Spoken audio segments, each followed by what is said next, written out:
మార్కెట్లో ఇన్వెస్ట్ చేసి మీ డబ్బులు డబుల్ చేసుకోవాలనుకుంటున్నారా? సుందరరామిరెడ్డి గారి సెమినార్ కి అటెండ్ అవ్వండి.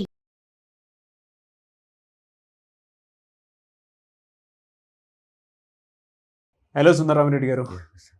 ఇండియాలో కనుక మనం చూసుకుంటే అండి కీ ఐపీఓస్ ఏవైతే ఉన్నాయో అవి ఇప్పుడు మేజర్ రోల్ ప్లే చేయడానికి రెడీగా వస్తున్నాయి. చాలామంది అనుకున్నటువంటి విషయం ఏంటంటే సో మేజర్ కంపెనీస్ ఏవైతే ఉన్నాయో ఐపీఓలో పార్టిసిపేట్ చేసినటువంటివి క్రెడిట్ హిస్టరీ కనుక చూసుకుంటే పెద్దగా పర్ఫామ్ చేసి వేరే వాళ్ళకి అడ్వాంటేజ్ అయ్యేంత జరగలేదనేది మాట్లాడుకుంటుంటారు.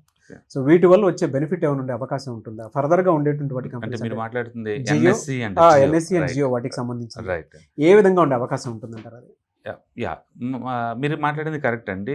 మన హిస్టారికల్ డేటా మనం చెక్ చేసుకుంటే కనుక బిగ్గెస్ట్ ఐపీఓస్ అన్ని కూడా ఒక పెద్ద హైప్ని క్రియేట్ చేస్తే తప్ప ఎక్కువ వెల్త్ క్రియేట్ చేస్తున్నట్టు మనకి హిస్టరీ లేదు ఇండియాలో.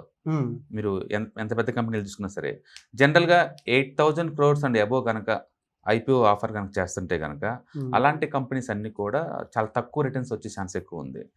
అందుకని మన ఎన్ఎస్సి అది ఇండియాలో నెంబర్ 1 స్టాక్ ఎక్స్చేంజ్ అంటే ఎప్పటి నుంచో వెయిట్ చేస్తున్నారు ఐపీఓస్ కోసం.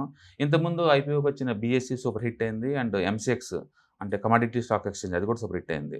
కాబట్టి ఎన్ఎస్సి కూడా ఎంతకంత హిట్ అయ్యే ఛాన్స్ ఉంది డెఫినెట్గా, అంత డౌట్ లేదు. ఎందుకంటే ఇండియాలో ఫైనాన్షియల్ లిటరసీ పెరుగుతుంది, ఎక్కువ మంది ఇప్పుడు స్టాక్ మార్కెట్లో ఇన్వెస్ట్ చేస్తున్నారు. కాబట్టి గ్రోత్ బాగుంటుంది ఎన్ఎస్సికి బేసికల్గా. అదే టైంలో జియో టెలికామ్ కూడా టెలికామ్లో ఇండియాస్ నెంబర్ 1 అది. అంటే మనం ఎయిర్టెల్ చూసాము ఎలా ఎంత వెల్త్ క్రియేట్ చేస్తుందో. కాబట్టి ఆ కంపెనీ కూడా ఫండమెంటల్ బాగానే ఉంటుంది. 2 కంపెనీస్ ఫండమెంటల్ వేరే సౌండ్ అండ్ పెద్ద మేజర్ ప్లే చేయబోతున్నాయి ఇండియన్ స్టాక్ మార్కెట్ హిస్టరీలో. ఏ రేషియోలో ఫర్దర్గా బెనిఫిట్ ఉండే అవకాశం ఉంది? బట్ మనం చూస్తే హిస్టారికల్ రిఫరెన్స్ టాప్ 20 కంపెనీస్ ఇంతకుముందు ఐపీఓకి వచ్చిన హిస్టరీ కనుక చూసుకుంటే ఏది 8,000 crores అండ్ అబోవ్ కలెక్ట్ చేసినవి మాత్రమే చూసుకుంటే కనుక హిస్టరీ అంతేం లేదండి.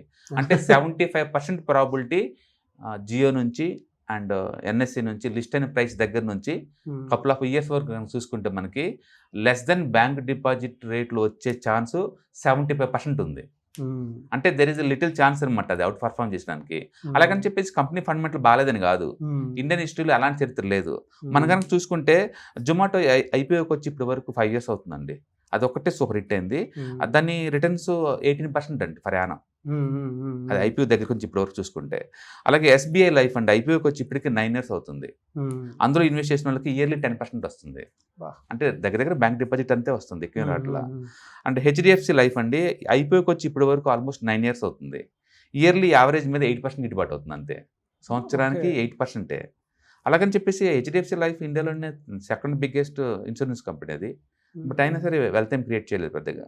అలాగే విశాల్ మార్ట్ చూసాను అనుకోండి, వచ్చి 1.5 year అవుతుంది మార్కెట్లోకి, 5% ఫర్ యానం వస్తుంది రిటర్న్స్. 5%, జస్ట్ 5% ఫర్ యానం అంతే. అలాగే హుందాయ్ ఎంత పెద్ద కంపెనీ తెలుసు కదా, అది ఐపీఓకి వచ్చి 1 year 7 months అవుతుందండి, 1% వచ్చింది. 1%, జస్ట్ 1%.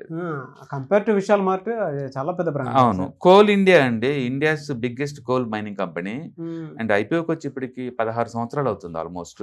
అంటే సంవత్సరానికి ఇది 3% ఇస్తుంది. అంటే అఫ్ కోర్స్ మనం చూస్తే ఏంటంటే డివిడెండ్ ఇంక్లూడ్ చేయట్లేదు దీంట్లో. కంపెనీ డివిడెండ్ ఇచ్చింది. డిఫరెన్స్ ఆ మేజర్ డిఫరెన్స్ ఎందుకు వస్తుంది సార్? ఇప్పుడు ఎక్కువ ఈ పెద్ద కంపెనీస్ ఏంటంటే ఐపీఓకి వచ్చినప్పుడు ఎక్కువ రేట్కి అమ్ముతున్నారు. అంటే వాటి సేల్స్తో పోల్చుకున్నా, బుక్ వాల్యూతో పోల్చుకున్నా, ప్రాఫిట్తో పోల్చుకున్నా 50 times 60 times ఎక్కువ చేసి అమ్ముతున్నారు. ఫర్ ఎగ్జాంపుల్ నిఫ్టీ ఉందనుకోండి, మనకి అది 20 PEలో దొరుకుతుంది నిఫ్టీ. వీళ్ళేమో నిఫ్టీని మించిన పీయూకి అమ్ముతున్నారు. అంటే ప్రతి పెద్ద కంపెనీ కూడా ఐపీఓకి వచ్చినప్పుడు రిటైలర్ని దృష్టిలో పెట్టుకొని ఫెయిర్ వాల్యూకి అమ్మటంలో మనకి చాలా ఎక్కువ ఓవర్ రేట్కి అమ్ముతున్నారు. ఆ తర్వాత ఏమిటంటే మార్కెట్లో బోల్డెన్ ఛాయిస్ ఉంటుంది కదా, దాని ఫెయిర్ వాల్యూకి అది వచ్చే డ్రాప్ అవుతుంది అనమాట. అట్లా అన్ని కంపెనీస్ కూడా పోస్ట్ లిస్టింగ్ తర్వాత రిటర్న్స్ రావట్లా. ఏదైనా ఉందంటే ఐపీఓ అప్పుడు, లిస్టింగ్ అప్పుడు, ప్లస్ లిస్ట్ అయిన తర్వాత 2-3 days వరకు ఉంటుంది ఆ హైప్ అంతా. తర్వాత ఏముందంటే సెకండరీ మార్కెట్లో 5,000 కంపెనీస్ ఉన్నాయి కదా, దీని ఎవరు పట్టించుకోవట్లా. అందుకని ఎన్ని ఐపీఓ టైంలోనే హైప్ క్రియేట్ చేస్తాను, తర్వాత ఏం లేదు. అలాగే మీరు LIC India's number 1 company LIC listing అయ్యి ఇప్పటికీ ఆల్మోస్ట్ 4 years అవుతుందండి. అంటే ఇయర్లీ రిటర్న్ 0.4% అండి. అంటే సంవత్సరానికి 1% కూడా ఇవ్వటల్లా. ఎంత పెద్ద హైప్ క్రియేట్ చేస్తారు ఐపీఓకి ముందు, ఎల్ఐసి ఐపీఓకి వస్తుందని చెప్పేసి. అలాగే DLF India's number 1 real estate company ఐపీఓకి వచ్చి ఇప్పటికి 19 years అవుతుందండి. అండ్ వెల్త్ ఎంత క్రెడిట్ అంటే 1% అండి సంవత్సరానికి 1. అండ్ ఎస్బీఐ కార్డ్స్ అండి India's number 1 credit card company అండి. ఇండియాస్ నెంబర్ 1 అది ఎస్బీఐ కార్డ్స్. ఐపీఓకి వచ్చి ఇప్పటికి 6 సంవత్సరాలు అవుతుందండి. అండ్ -1 అండి సంవత్సరానికి -1. ఎందుకు సార్ అంత అదే అంటుంది నేను. ఇది ఐపీఓ అప్పుడు రిటైల్కి అందుబాటులో ఉన్న ప్రైస్కి ఫెయిర్ వాల్యూకి ఐపీఓ అమ్మటల్లా ఓవర్ ప్రైస్కి అమ్ముతున్నారు. అంటే 2 లక్షలు ఉన్న కార్ని మనకి 10 లక్షలకు అమ్ముతున్నారు ఐపీఓలో. తర్వాత దాని ఫెయిర్ వాల్యూకి అది డ్రాప్ అవుతుంది, రిటర్న్స్ ఆగిపోతుంది అనమాట. అందుకని 8,000 కోట్లు దాటి ఎక్కువ సైజులో ఐపీఓకి వచ్చేటన్నిటికి కూడా హిస్టరీ పెద్ద లేదు ఎక్సెప్ట్ జొమాటో. మిగతా అన్ని 10% లోపే ఉన్నాయి. అలాగే న్యూ ఇండియా అష్యూరెన్స్ కంపెనీ అండి, ఇది గవర్నమెంట్ ఇండియా కంపెనీ అండి, ఇది జనరల్ ఇన్సూరెన్స్ కంపెనీ. ఐపీఓకి వచ్చి ఇప్పటికి 8 years పైన అవుతుంది. ఇయర్లీ సంవత్సరానికి 7% మైనస్ అండి, డబ్బు రాకపోగా -7 అవుతుంది ప్రయాణం. అలాగే ఎన్టీపీసీ గ్రీన్ అండి రీసెంట్గా ఐపీఓకి వచ్చింది, 1.5 year అవుతుంది. అండ్ -9 అండి, రీసెంట్గా 1.5 year బ్యాక్ వచ్చింది. అండ్ పేటిఎం అండి ఐపీఓకి వచ్చి ఇప్పటికి 5 years దాకా అవుతుంది, -11 అండి పేటిఎం. ఎంత పెద్ద హైప్ క్రియేట్ చేశారు పేటిఎం వచ్చినప్పుడు, ఇండియాస్ నెంబర్ 1 యూపీఐ పేమెంట్స్ అని చెప్పేసి.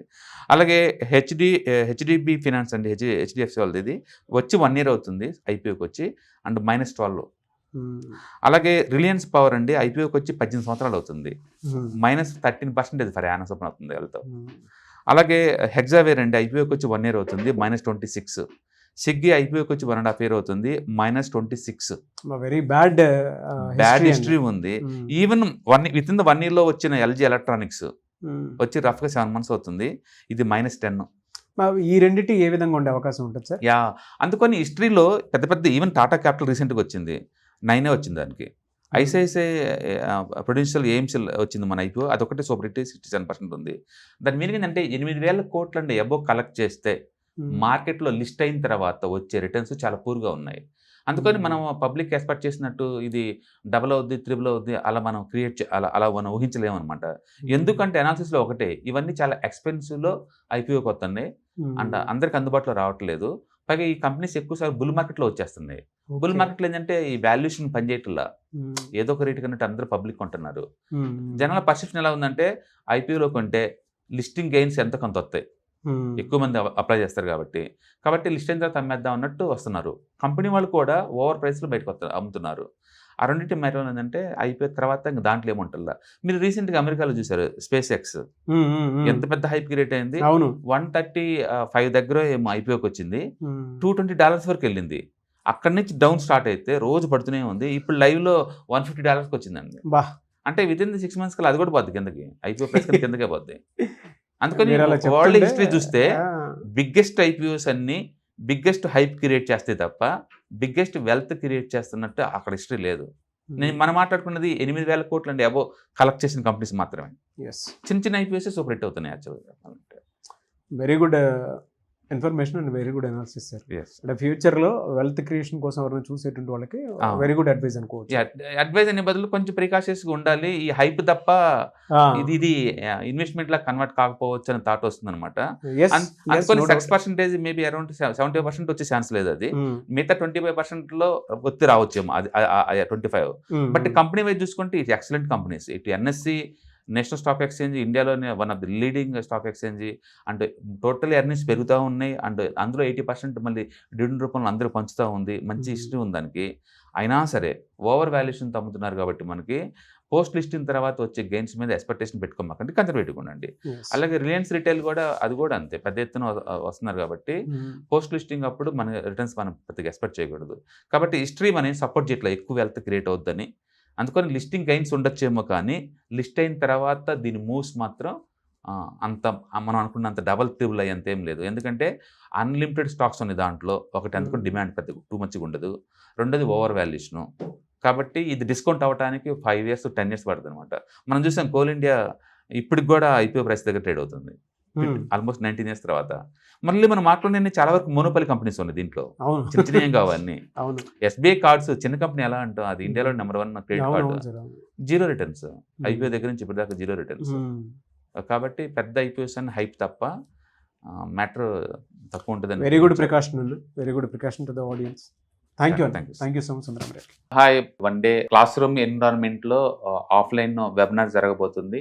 అండ్ ఇంట్రెస్ట్ ఉన్న పార్టిసిపెంట్స్ ఈ కింద స్క్రోల్ అవుతున్న నెంబర్కి రింగ్ చేసుకొని సీట్ బుక్ చేసుకోండి. దీంట్లో ETFs, index funds and mutual funds మీద completely and hand holding experience మీకు ప్రొవైడ్ చేయబడుతుంది. దీని ద్వారా ఏంటంటే మనం ఎసెట్స్ని స్టాక్ మార్కెట్లో ఎలా మేనేజ్ చేసుకోవాలి, ఎలా గ్రో చేసుకోవాలి, ఎలా ప్రొటెక్ట్ చేసుకోవాలో అంటే ప్రాక్టికల్గా నేర్చుకుంటారు. కాబట్టి ఇంట్రెస్ట్ ఉన్న పార్టిసిపెంట్స్ కింద స్క్రోల్ అవుతున్న నెంబర్కి పింగ్ చేసి సీటు రిజర్వ్ చేసుకోండి. Thank you.